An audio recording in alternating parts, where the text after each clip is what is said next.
What a terrible cry must have gone up to heaven at the sound of all of those men who died that day, and at the sound or the news of the loss of the Ark of the Covenant. There's a subtle warning in the text here to us, and I hope we take this away. Many today, like the Israelites, place our hope in external things. They're not placing their hope in God so much as they're placing their hope in having this object, the Ark of the Covenant, to be there with them. It's very easy for us to put our hope in careers or families or even religiosity, religious practices. We believe, if I do all of the right things and I follow all of the right rituals, God will owe me a good life. Hey, if we go and get the Ark of the Covenant from Shiloh and the priests bring it, God owes us victory because we've brought him here. He has to do it. But true faith, actual faith, the real knowledge of God, isn't about using God as a power to get what we want. It's about surrendering our lives to him.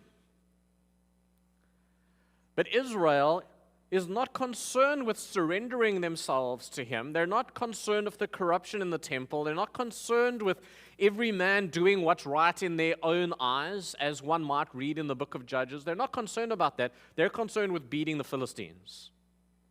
What can we do to manipulate God to make that happen? The ark didn't save Israel because their hearts were far from God.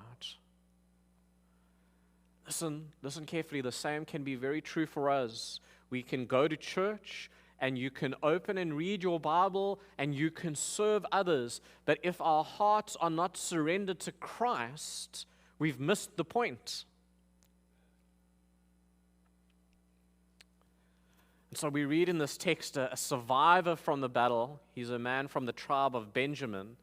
He comes back to Shiloh, which is the religious center for Israel at the time. We read in verse 12 the description of him. You can see he's been in the battle. His clothes are torn, his face is dirty. Eli is there and he's waiting for news about the ark. And when the messenger comes in verse 13, there's this wailing that starts to erupt through the city, obviously as he's making his way through the city and giving news to people, however, shouting the report of what's happened. And Eli asked, "What's this noise about?" Verse 14, and the messenger came to give him the news. And so we see in verse 15, Eli is an old man now. He's 98 years old. It says his eyes are dim so that he could not see. In verse 16, the messenger identifies himself and tells Eli everything that's happened. Look, this is what's happened to the ark. This is what's happened to Israel. They've been defeated. And when Eli hears this news, he falls over backwards, breaks his neck, and dies. Verse 18 tells us he was a judge. He'd served for 40 years. He served as a judge for 40 years, but all along now, we've been hearing in the book of Samuel, he has heard God's warning. He's heard God's warning about his sons several times, actually, but he failed to act.